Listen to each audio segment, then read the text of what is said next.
Hey everybody, Tom here. And today's video was inspired by one of our viewers, Armando Torquemada 9941. Hey Armando. Armando asked if we could dive into the impact of moisture intrusion in homes under negative pressure and the effects on fungal growth, health, indoor air quality. It's a real important topic, so let's break it down together.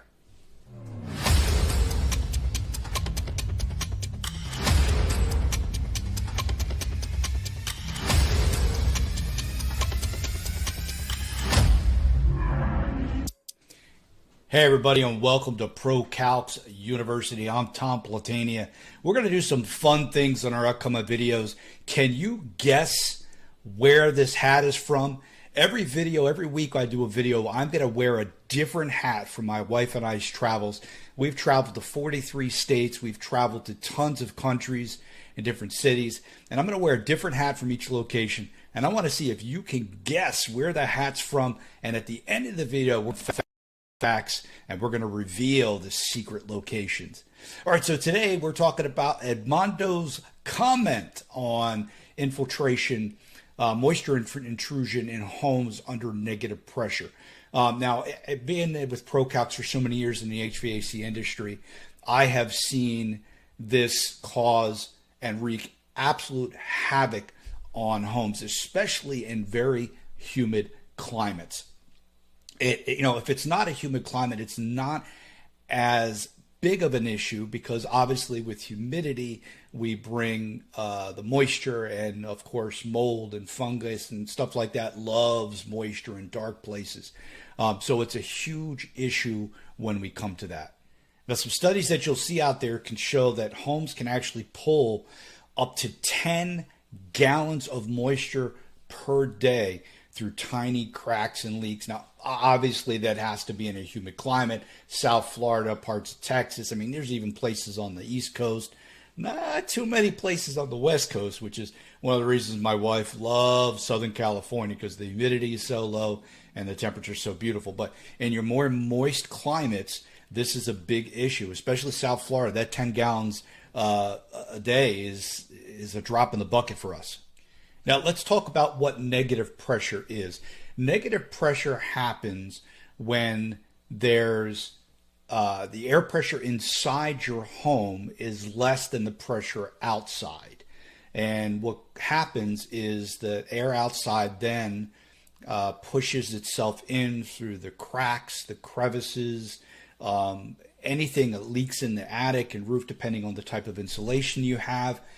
And a big cause of negative pressure, you think to yourself, well, wait, if I have a home and it's built tight, what's causing air to be pulled into the home? Well, obviously, if you have wind and stuff outside, it's going to push against the house, and that pressure is going to cause. But what we're trying to do in the home is we don't want that negative pressure. But what happens is we have exhaust fans that get left on, or the exhaust fans are too large for the home. They're not properly sized.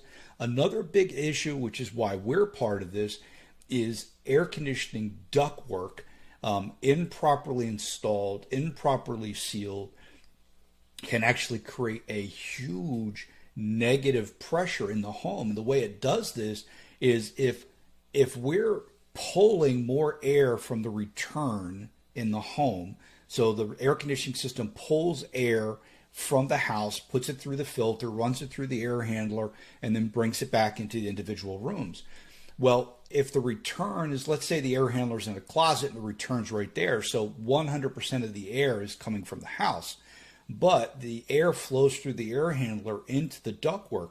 Well, when the ductwork is in the attic, if there are leaks in the ductwork in the attic, let's use a number of 1,000. I'm pulling 1,000 in, but when I go through the supply, I have so many cracks and crevices and loose fittings in the ductwork.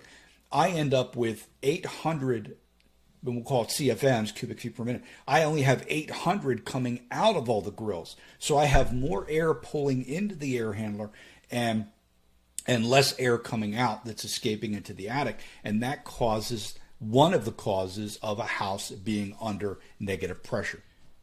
So let's think of your house as a sponge, and when we're pulling all that from the negative pressure outside, we're pulling all that moisture in the house.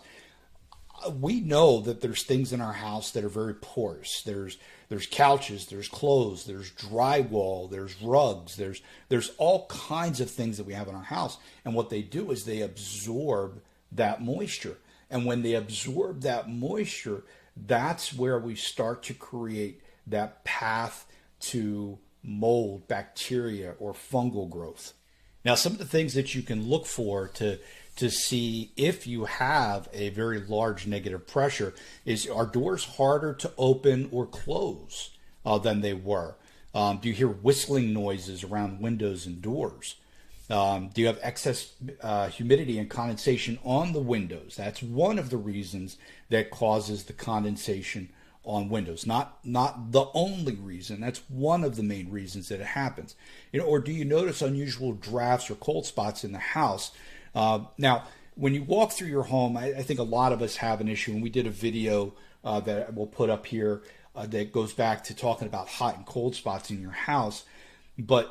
And some of that's caused by improper balancing and airflow and whatnot. But another thing could be that if the house is leakier in one area than the other, or you have more infiltration in one side than the other, you are going to have those hot or cold spots depending on the temperature and whatnot in your home. So let's quickly talk about fungal growth.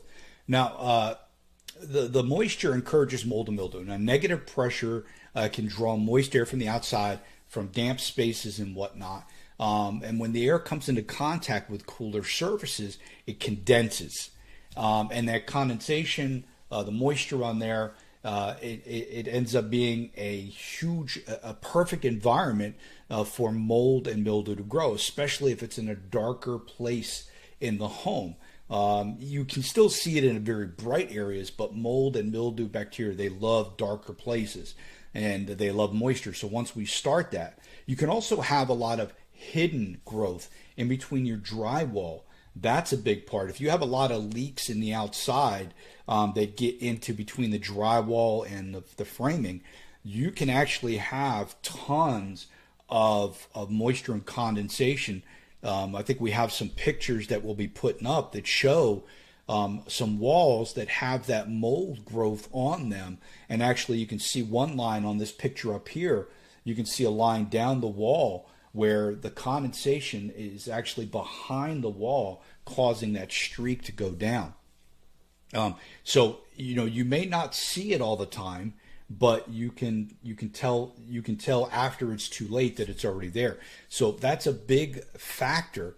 So what we want to do is we want to really try to keep a slight positive pressure on our home at all times if we can, and we'll talk in a few minutes about how you can do that. Now, what are some of the health implications in this? Obviously, we hear the word mold and we just don't like that, but mold spores and byproducts such as mytoxins can trigger respiratory problems, including asthma attacks, allergies, irritation, eyes, nose, a lot of different things like that, where we may think we have these, the severe allergy problem, but it's because our house and the indoor air quality is not clean because of all the infiltration that we have coming into our home and the bacteria mold that is growing. Sometimes, well, obviously most of the time it always starts without us seeing until it gets too late, when we then start to see the black lines or the brown lines or the green lines or whatever color or whatever thing you got growing in there that we see. So those are some of the. Now there's a lot of other ones that you'll also find if you do a little bit of research for some of the SIP that you might have. A lot of that could be from infiltration and intrusion if you're living in a humid climate. But overall, one of the biggest issues that we have, we see the mold, we feel humidity, but the biggest impact on this is your health. Indoor air quality is one of the biggest things, and that's why a lot of your building codes throughout the country are wanting tighter and tighter homes. And we ask ourselves, why am I going to make this house so super tight? And if you, in the building codes, the tighter the house is, you get to the point where the building code requires you to bring in outside air. So you say to yourself, well, wait a minute, Tom, you're forcing me to make the house so tight, but now you want me to bring in outside air. Well, why don't I just leave the house wide open? Or not wide open, but leaky. Well, here's the thing. When we're talking about infiltration and mold and whatnot, when we have a house that's too leaky, the problem is we are not able to control what is coming in and how much of what's coming in. Yes, there's calculations we can do by what they call a blower door test, and a blower door test actually puts a negative pressure or positive, depending on how the person's doing it, to determine how big, if you were to put all the leaks together in the home, how big the leak would actually be. And that gives us a determination for the building department of where the house is and if the house needs to be tightened up as part of its construction. Nowadays, a lot of the big builders, like Beazer Home, LGI, Lennar, and some of the other ones out there, they already know how to build these houses so tight, but they're forced to bring in outside air. And that can be done a bunch of different ways. And we'll have another video. I think we've done some videos on that, but we'll do another video on how we can purposely bring in outdoor air, but control it, filter it, and make sure that it's brought into the home in the proper manner so that we can control the humidity and the mold and the bacteria and all that stuff that shouldn't be in our homes. You look at people today, and it's unfathomable that all the different illnesses and stuff we have and where they're coming from and how they're getting here.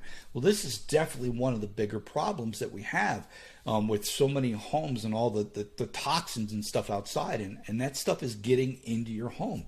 So you need to find a way to control it. Now, there's also ways, depending on how sensitive you are to these things, where you can also have indoor air filtration and things of that nature to help with that. But putting something in your home to help with humidity or filtration is like putting a Band-Aid on something. It's not solving the problem. It's just temporarily, helping it. We need to get to the root cause of why all this stuff is going in your house. So I hope some of this information, and I don't want to make these too long, we're going to do a lot of courses and classes that dive into these things in a lot more detail. But Armando, I hope this helped to give you a little bit more information. If there's any more detailed information you want, we can do some different videos, maybe spend some more time on each one of those things, like indoor air quality only and blower door tests only. We'll do stuff like that as time comes up. All right, so did anybody get a chance to guess where the hat's from? That's right. It's from Santiago, Spain. And that's a place that my wife and I went to in our travels. And, we were on a cruise ship when there, so we didn't get to spend a lot of time, but we did get off, and it was an absolute beautiful place. And here's a fun fact up in the corner for you about Santiago, Spain. Now, make sure you look forward to the next video. If you liked what we talked about, now, notice that in the beginning of this video, I didn't ask you to click the like and subscribe. And if I don't hold your attention in a couple minutes, a lot of these videos, people like right away, they tell you, hey, like and subscribe to my channel. And that's great if I like the context and the content in the first couple seconds, but I got to earn your trust and whatnot. And if I haven't earned your trust and respect, now I'm going to ask and say, hey, if you enjoyed this video and you enjoyed the information, or you enjoy information that we can bring to you, please go ahead and click that like button, subscribe to our channel, make sure you put the bell on for notifications, because we're going to start doing these videos every week, and we're going to be giving you some great information. Also, if you have comments about topics that you want to hear about indoor air quality, HVAC, we're even going to be talking about some business stuff that pertains to creating your own virtual businesses that I want to talk about, because that's how we created ProCalcs. But if there's anything specific that you want to talk about, HVAC, indoor air quality, any of those things, go ahead and put it in the comments down below. And my team, just like they found Armando's comment, and we're going to go ahead and do a video just for you. So, hey, listen, folks, it was great talking to you. Have a wonderful day, and we'll see you next week. ProCalcs University. You can teach the right person anything. You can't teach the wrong person anything. Are you the right person?